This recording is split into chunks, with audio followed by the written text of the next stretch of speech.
आधुनिक और आसान होते जा रहे हैं परिवार नियोजन के साधन, जैसे नया MPA इंजेक्शन। फोन करें और पाएं परिवार नियोजन से जुड़ी हर जानकारी। जोड़ी जिम्मेदार जो प्लान करे परिवार।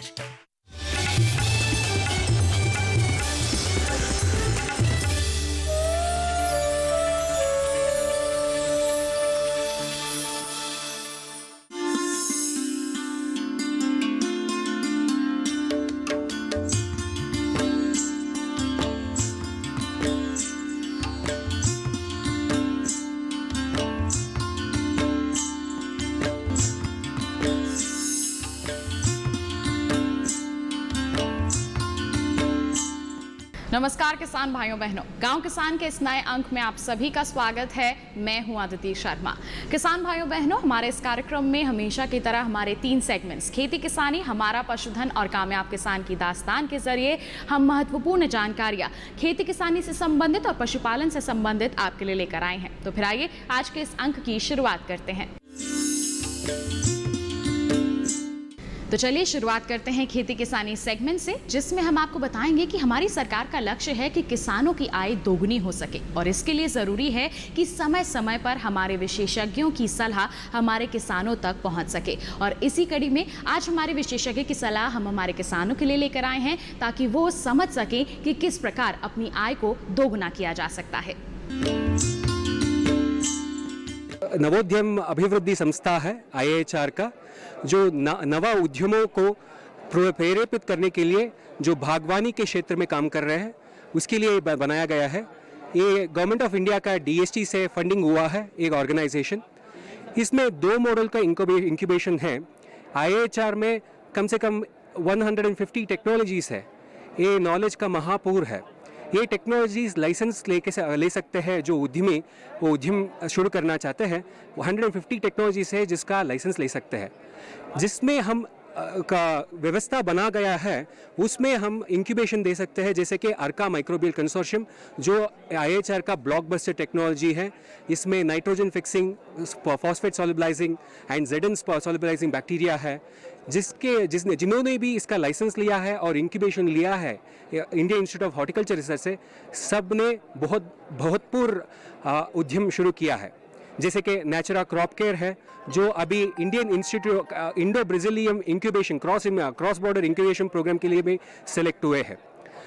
अभी इस संस्था में वर्षा एग्रोटेक और भवानी बायोकेमिकल्स, प्रगति ऑर्गेनिक्स, गणपत प्रोडक्ट्स, इन जैसे छोटे छोटे उद्यमी लाइसेंस लेके अर्का माइक्रोबियल कंसोर्शियम का उत्पादन यही कर रहे हैं Indian institute of horticulture research में। इसका व्यवस्था इधर ही किया गया है, उनका ऑफिसेस भी इधर ही है और इसको मार्केट करने के लिए हमारा एटिक संस्था मतलब हमारा रिटेल संस्था उसको हेल्प भी कर रहा है। इसके साथ हम ऑफ साइट इंक्यूबेशन मॉडल भी फॉलो करते हैं, जैसे कि इधर का प्रयोगित हुआ टेक्नोलॉजी ना हो मगर बागवानी के संबंधित या फूड प्रोसेसिंग के संबंधित कोई भी जानकारी जानना चाहते हो वो ऑफ साइट इंक्यूबेशन पे आ सकते हैं। इधर कम से कम 150 साइंटिस्ट है जिन्होंने बहुत सारे टेक्नोलॉजी पे काम किया है। उसका मदद लेने के लिए मेंटरशिप कहते हैं, उनका मेंटरशिप लेकर हम उसको ऑफ साइट इंक्यूबेशन बनाते हैं। जैसे कि ये ऑफ साइट इंक्यूबेटर्स है हमारा जेंट्रॉन लैब्स जो मशीनरीज बनाते हैं मेड इन इंडिया कॉन्सेप्ट पर, जो सॉर्टिंग और ग्रेडिंग पर काम करते हैं। इस कार्यक्रम पे हम उनको बागवानी फल कैसे होते हैं और ग्रेडिंग कैसे करना चाहिए उन पे मेंटरशिप दे रहे हैं। जैसे कि कैम्को का कुछ जैक फ्रूट के बारे में जानकारी चाहिए था, उस पर मेंटरशिप दे रहे हैं। प्रिसिशन टेक्नोलॉजी में फसल नाम का एक टेक्नोलॉजी कंपनी आए थे, वो अभी शुरू हुआ कंपनी है, उस पे हम का मेंटरशिप दे रहे हैं। उसके साथ बहुत सारे ट्रेनिंग कार्यक्रम आयोजन करते हैं बेस्टॉट के तरफ से, एंटरप्रेन्योरशिप डेवलपमेंट प्रोग्राम, जैसे कि टोमेटो को पूर्ण प्रमाण से कैसे उपयोग करें, सॉस बनाना या प्यूरी बनाना उस पर, या क्रश टोमेटो टेक्नोलॉजी के बारे में जानकारी देना, शिटाके मशरूम को कैसे ग्रो करें और उस पर एक उद्यम कैसे स्थापन करें, मशरूम के बारे में बहुत सारे ट्रेनिंग देते हैं।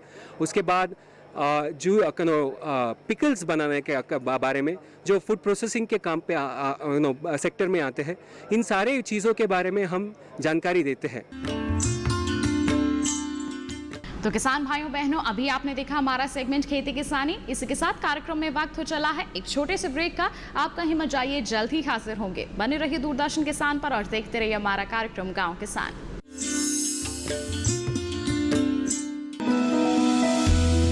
जानकारी जो किसानों के लिए हो लाभकारी, समस्याओं पर पड़ेगा समाधान भारी, कृषि की हर बात का ख्याल, कब कैसे की जाए बेहतर देखभाल, जानिए विशेषज्ञों के साथ, देखिए खेत खलिहान, सोमवार से शुक्रवार सुबह 7 बजे डीडी किसान पर।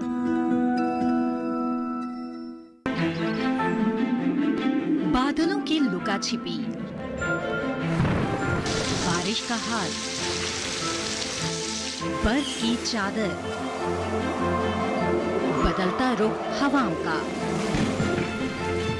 और मौसम के लिहाज से कैसे करें खेती, और भी बहुत कुछ। मौसम खबर लाइव रोजाना सुबह 8:30 पर, शाम 5 बजे और 7:30 पर।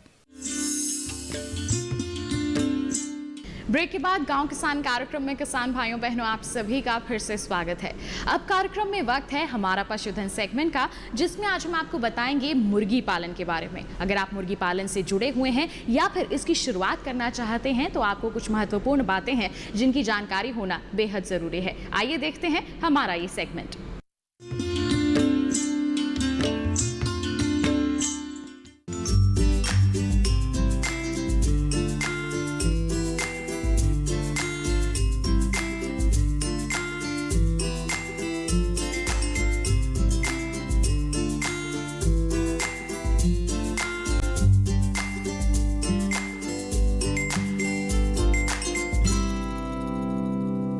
सिक्स मंथ पहले मैंने ये अपना कड़कनाथ फार्मिंग स्टार्ट की है, जो कि ये आपको बताना चाहूँगा कि कड़कनाथ जो है आपका मध्य प्रदेश झाबुआ जो डिस्ट्रिक्ट है वहाँ पे जगह पड़ती है मध्य प्रदेश में, तो वहाँ का ये बर्ड है।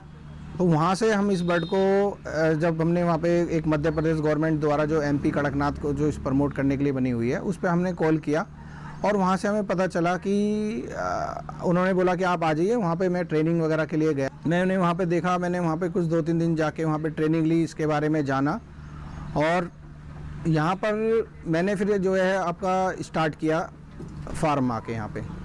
और हमने क्या किया है कि हमारा आशीष कड़कनाथ मुर्गी पालन है मध्य प्रदेश झाबुआ का, जो कि नंबर 1 अवार्डेड है मध्य प्रदेश में, और इसके शाखा हमने गाजियाबाद में स्टार्ट की है। गाजियाबाद में स्टार्ट करने के बाद हमारा इसका शाखा का उद्देश्य है कि पूरे देश में हमें चिक्स की और जो ये बर्ड्स हैं इसकी सप्लाई के लिए, तो हमें बड़ी समस्या आती थी एक जगह से दूसरी जगह पहुंचाने के लिए। तो हमने अभी एक तरीके का दिल्ली गाजियाबाद में कैरियर बनाया है, जैसे कि वहाँ से माल पहले यहाँ आ जाता है और उसके बाद फिर हम यहाँ से आगे डिस्ट्रीब्यूट करते हैं। इसमें हम चिक्स जो छोटा chicks 1 day old, 15 days old, 30 days old, full size मुर्गा अगर चाहिए तो वो सब हम यहाँ पे करते हैं।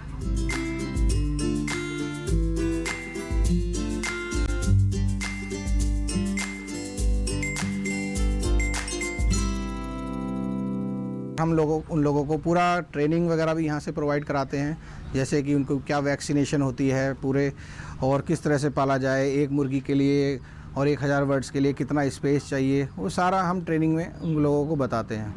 इनका खाना सारा चीज़ें।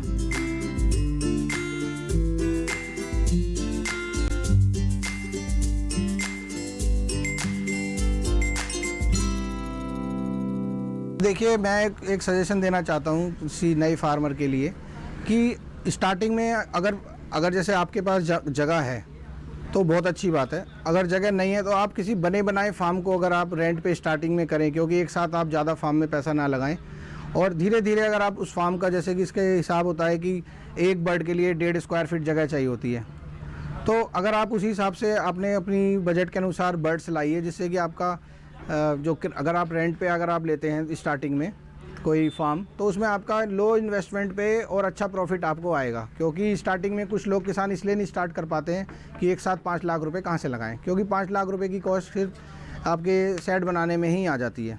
तो इसमें क्या होता है कि आप इनिशियली स्टार्टिंग करके आप कर सकते हैं।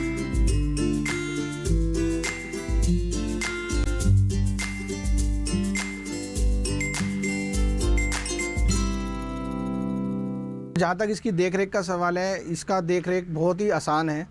इसमें आपको सीधा सीधा ध्यान रखना है कि इनका जो ड्रिंकर है और इनका जो फीडर है, इन्हें एक बार आप दिन में फुल कर दीजिए। उसके बाद ये मुर्गा इस तरह का है कि ये पूरे दिन में अपने हिसाब से खाता रहेगा और अपने हिसाब से घूमता फिरता रहता है। ना तो ये ज़बरदस्ती खाएगा और ना ये किसी प्रकार का वेस्ट करेगा। तो अभी क्या है कि खाएगा और घूमेगा। सुबह इसमें क्या होता है, फीड्स में आप जो खिलाने की है, जैसे खिलाने के लिए, इसके लिए आप बाहर से जैसे कि लो कॉस्ट में, जैसे कि आप मंडी वगैरह से या कुछ हरा चारा इस तरह से आप बना के दे सकते हैं। इसकी एक स्पेशल फीड भी बनती है, जैसे कि आप 50% मक्का ले लीजिए और उसके अंदर फिर गेहूं लगा लीजिए 10%। उस तरह से फिर आप इसमें 5% सोयाबीन डाल लीजिए, 5% आप इसके अंदर मछली का जो एक चूरा आता है वो डाल लीजिए, राइस ब्राउन आता है वो डाल लीजिए इसके अंदर। तो इस तरह से 5-6 आइटम्स का मिला के हम इसका फीड बनाते हैं।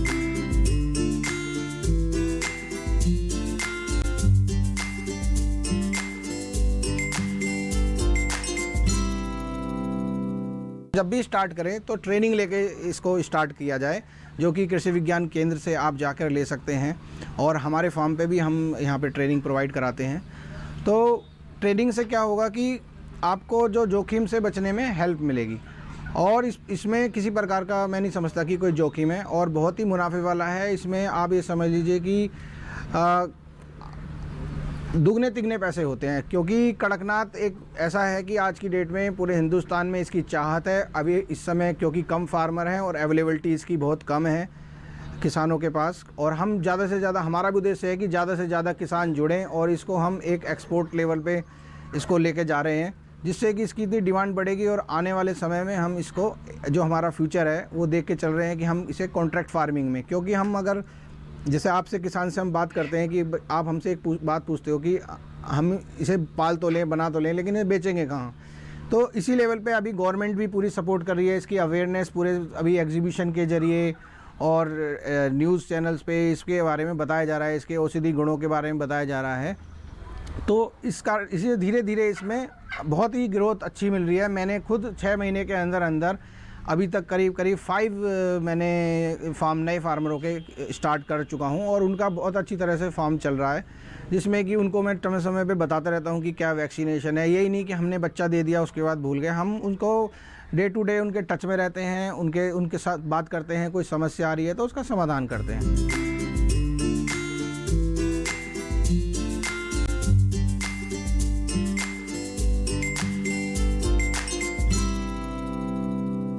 युवा होने के नाते मैं आने वाली पीढ़ी को, जो अभी चल रही है, उनको ये सलाह दूंगा कि आप जो भी कुछ करना चाहते हैं उसको थोड़ा डेडिकेटिवली करें। जो भी, चाहे आप कोई भी फील्ड में आए, मैं ये नहीं कह रहा कि आप मुर्गी पालन कीजिए, कोई भी फील्ड में आप आएँ, लेकिन उसको मन से करो, अपना समझ के करो।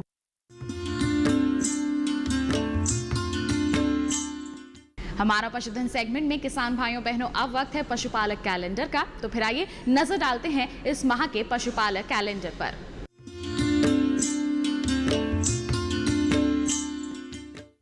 जुलाई में ध्यान देने वाली बातें। जुलाई में अधिकांश हिस्सों में वर्षा ऋतु आने की संभावना रहती है तथा कुछ स्थानों पर आंधी तूफान के साथ वर्षा होती है। ऐसे में गर्मी व नमी जनित रोगों से पशुओं को बचाएं। कीचड़ और बाढ़ आदि का प्रभाव पशुओं पर न्यूनतम हो, ऐसे उपाय अभी से करें। वर्षा जनित रोगों से बचाव के उपाय नहीं भूलें। अतः परजीवी व कृमिनाशक घोल या दवा देने का समय भी यही है। अगर मुंह पका, खुर पका रोग, गलघोटू, ठप्पा रोग, फड़किया रोग आदि के टीके नहीं लगवाए हों तो कृपया अभी लगवा लें। विशेष रूप से वयस्क भेड़ और बकरियों को फड़किया रोग का टीका लगवाएं। पशु ब्याने के 2 घंटे के अंदर नवजात बछड़े व बछड़ियों को खीस यानी प्रथम स्तन्य अवश्य पिलाएं। ज्यादा दूध देने वाले पशुओं के ब्याने के 7 से 8 दिन तक दुग्ध ज्वर होने की संभावना अधिक होती है। इस रोग से पशु को बचाने के लिए उसे गाभिन अवस्था में उचित मात्रा में सूर्य की रोशनी मिलनी चाहिए। गर्भावस्था के अंतिम माह में पशु चिकित्सक द्वारा लगाए जाने वाला विटामिन ई व सिलेनियम का टीका प्रसव उपरांत होने वाली कठिनाइयों जैसे कि जेर का ना गिरना इत्यादि में लाभदायक होता है। अतः पानी के साथ 5 से 10 ग्राम चूना मिलाकर या कैल्शियम फास्फोरस का घोल 70 से 100 मिलीलीटर प्रतिदिन भी दिया जा सकता है। सींचित हरे चारे के खेतों में पशुओं को नहीं जाने दे, क्योंकि लंबी गर्मी के बाद अचानक वर्षा से जो हरे चारे की बढ़वार होती है उसमें साइनाइड जहर पैदा होने से चारा जहरीला हो जाता है। ये ज्वार की फसल में विशेष तौर पर होता है। ऐसी फसल को समय पूर्व कच्ची अवस्था में ना काटे और ना ही पशुओं को खिलाएं। चारा घासों की रुपाई करें और बढ़ रही घास की कटाई 40 से 50 दिनों के अंतर पर करते रहें। संतुलित पशु आहार के लिए मक्का, ज्वार, बाजरे की लोबिया व ग्वार के साथ मिलाकर बिजाई करें। भेड़ के शरीर को ऊन कतरने के 21 दिन बाद बाह्य परजीवियों से बचाने के लिए कीटाणुनाशक घोल से भिगोएं। इसी के साथ कार्यक्रम में वक्त हो चला है एक और छोटे से ब्रेक का। आप कहीं मत जाइए, जल्द ही हाजिर होंगे। बने रहिए दूरदर्शन किसान पर और देखते रहिए हमारा कार्यक्रम गांव किसान।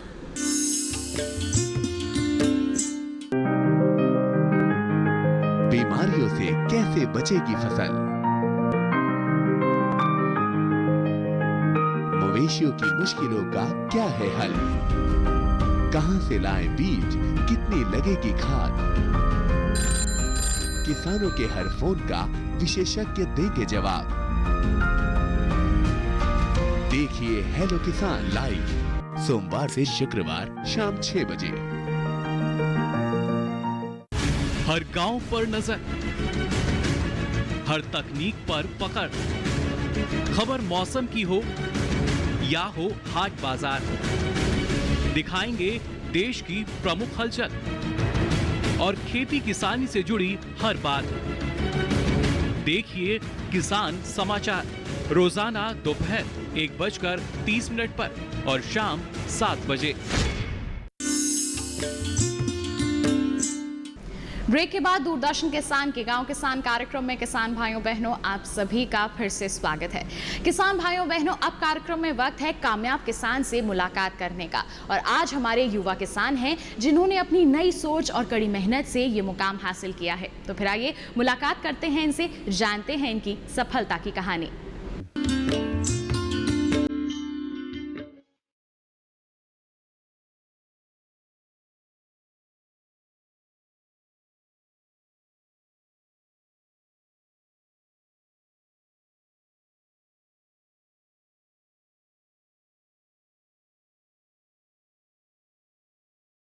हम किसान हैं, पहले भी किसान, चूँकि मेरे पूर्वज से ही किसानी करते थे। तो धान गेहूँ गन्ना यहाँ के करते थे, तो बाढ़ सुखाड़ से बहुत ज़्यादा प्रभावित होता था और बच्चा के पढ़ाई लिखाई में, रहन सहन में भी बहुत ज़्यादा तकलीफ। तो एक ऐसा मन में आया कि कुछ न कुछ किया जाए। तो मैं दायरा सर हैं, राजेंद्र केंद्रीय कृषि विश्वविद्यालय पूसा के वैज्ञानिक हैं, तो वे गुरुजी भी हैं मशरूम क्षेत्र में, तो गुरु मानता हूँ। तो उनसे प्रशिक्षण लिए और धीरे धीरे जब मार्केट भी बढ़ा, मेरा आज 8वां वर्ष है यह, तो बहुत ज़्यादा बदलाव आया और आर्थिक स्थिति भी बहुत अच्छा हद तक हम कह सकते हैं कि जो हम सपना भी नहीं देखे थे उस मुकाम पे हम अभी पहुंच चुके हैं। मेरा ट्रेनिंग भी पूसा यूनिवर्सिटी से हुआ है, राजेंद्र केंद्रीय कृषि विश्वविद्यालय पूसा समस्तीपुर से मेरा ट्रेनिंग भी हुआ, वहीं से मैं सीखा हूँ। हम 8 वर्ष से मशरूम की खेती करते हैं। पहले हम ओस्टर कर रहे थे, बाद में जो मेरा अनुभव हुआ उसके बाद दुधिया किए, फिर बटन किए। अभी दुधिया का वैरायटी यहाँ पे लगा हुआ है। किसान भाई मशरूम की खेती को किस प्रकार करें तथा क्या क्या सावधानियां बरतें जिससे उनकी पैदावार अच्छी हो? यह बनाने की विधि है, जो पहले भूसा को हम बॉयल करते हैं, लगभग पौन घंटा के आसपास, 45 मिनट के आसपास बॉयल करते हैं। बॉयल करने के बाद छाया में उसको सुखाते हैं, मॉइस्चर को कम करते हैं। उसमें होता है कि पहले मुट्ठी में लेते हैं, बांधते हैं, जब वह फैल जाता है, छोड़ते हैं, फैल जाता है, तो हम समझते हैं कि इसका मॉइस्चर ठीक हो गया। अब लगभग ह्यूमिडिटी 80% के आसपास इसको हम रखते हैं। तो लेयर बाय लेयर 1.5 इंची से 2 इंची पर पहले स्पॉन देते हैं, फिर भूसा देते हैं, फिर स्पॉन देते हैं, ऐसे 5 से 6 लेयर बनता है। तो हम पैक कर देते हैं। 15 से 16 दिन के बाद उसमें ग्रोथ आ जाता है। जब देखते हैं कि फफूंद लग गया तो हम समझते हैं कि ग्रोथ मेरा आ गया। उसके बाद हम केशिंग करते हैं। बर्मी से कंपोस्ट से बहुत अच्छा निकलता है। तो 15-16 दिन के बाद हम केशिंग करते हैं। उसमें केशिंग में फॉर्मोल्डिहाइड डालते हैं और कार्बन डाइऑक्साइड 50%, ताकि उसमें जो भी फंगस होगा बर्मी कंपोस्ट में वह सब खत्म हो जाएगा, बैक्टीरिया सब मर जाएगा। और तब हम 1 से 1.5 इंची उसको केशिंग करते हैं। और केशिंग करने के बाद 30 से 35 दिन के बाद मेरा फल आना शुरू हो जाता है। किसानों की आमदनी को बढ़ाने के लिए मशरूम की खेती अच्छा विकल्प है। छोटे किसान 20 या 30 थैली से भी मशरूम का काम शुरू कर सकते हैं। मशरूम के क्षेत्र में बहुत कम पूंजी की आवश्यकता होती है। एक पैकेट बनाने में 35 से 40 रुपया की आय लगती है, खर्च लगती है। और इनकम कम से कम दुगुना, 60 दिन में कम से कम दुगुना होती है। अगर एक पैकेट से 1 केजी मशरूम निकलता है तो यहाँ का अभी इसका रेट है दुनिया का 250 रुपये, 250 रुपये पर केजी हम बेचते हैं यहाँ पे। और खर्च आ रहा है हमको 40 रुपया। तो मिला जुला के देखें तो बहुत अच्छा, कम से कम पूंजी में इसको शुरुआत कर सकते हैं। हम पहली बार जब शुरुआत किए थे तो मात्र 1000 रुपया से शुरुआत किए थे और धीरे धीरे आज मेरी सालाना इनकम 5 लाख के आसपास मेरा इनकम है। लगभग 1000 किसान को हम प्रशिक्षण भी दे चुके हैं। अभी भी कंटिन्यू हम प्रशिक्षण देते हैं। और सब सुदूर क्षेत्र की जो महिला है खासकर उनको हम ज़्यादा, चूँकि महिला को समय कुछ बच जाता है आधा से 1 घंटा, तो उसमें बहुत अच्छा मुनाफा भी है। और कम समय में कम जगह में दूसरे फसल उगाने में क्या होता है कि जगह की आवश्यकता होती है, इसमें जगह की बहुत कम आवश्यकता होती है। तो और 1 घंटा अगर सही से 1 घंटा अगर मेहनत करें तो महीना का 5000 रुपया आराम से उसको निकल सकता है। आजकल मशरूम की मांग अधिक होने से किसान भाई इसे बेचकर अच्छा मुनाफा कमा सकते हैं। छोटे स्तर पर अपने काम को शुरू कर धीरे धीरे मशरूम के काम को बढ़ा सकते हैं। जिला में अब 500 के आसपास उत्पादक बने हुए हैं और जिसको भी अगर मार्केट की, चूँकि बहुत जगह इसका मार्केट नहीं है, तो जो भी उसकी आवश्यकता होती है विपणन की, वह मैं पूरा सहयोग करता हूँ और खुद ले लेता हूँ और फिर यहाँ से काउंटर से सेल हो जाता है मेरे यहाँ से। क्योंकि यहाँ इतना प्रचार प्रसार हो गया है, फैल गया है सब, जो यहाँ से बहुत अच्छा बिक जाता है। तो कहीं जाने की आवश्यकता भी नहीं है। बगल में मधुबनी टाउन है, तो कुछ ऐसे भी हैं कि होम डिलीवरी भी हम यहाँ से करते हैं। सबका बांधा हुआ है कि हफ्ता में 1 दिन कोई लेते हैं, कि हफ्ता में 2 दिन लेते हैं, तो होम डिलीवरी जो है उनका वो टाइम पे उनका पहुँच जाता है।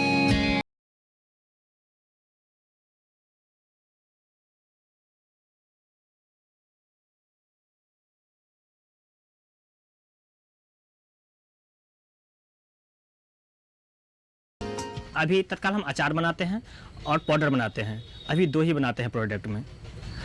और अधिकतर मेरा, चूँकि पहले तो नहीं लेता था, कोई मशरूम जानता भी नहीं था इस सुदूर क्षेत्र में जब हम शुरुआत किए थे, लेकिन इतना अभी धीरे धीरे डिमांड बढ़ गया है। जैसे कल ही मेरे यहाँ से 7 केजी गया है और डिमांड इतना बढ़ा कि अब नहीं लगता कि मुझे प्रोडक्ट बनाने की आवश्यकता पड़ेगी। तो किसान भाइयों बहनों, इसी के साथ आज के गांव किसान कार्यक्रम में बस इतना ही। हम उम्मीद करते हैं आज के कार्यक्रम में दी गई जानकारी से आप जरूर लाभान्वित होंगे। अगले अंक में करेंगे आपसे मुलाकात कुछ नई और महत्वपूर्ण जानकारियों के साथ। तब तक के लिए हमें दीजिए इजाजत। आप बने रहिए दूरदर्शन किसान पर। नमस्कार।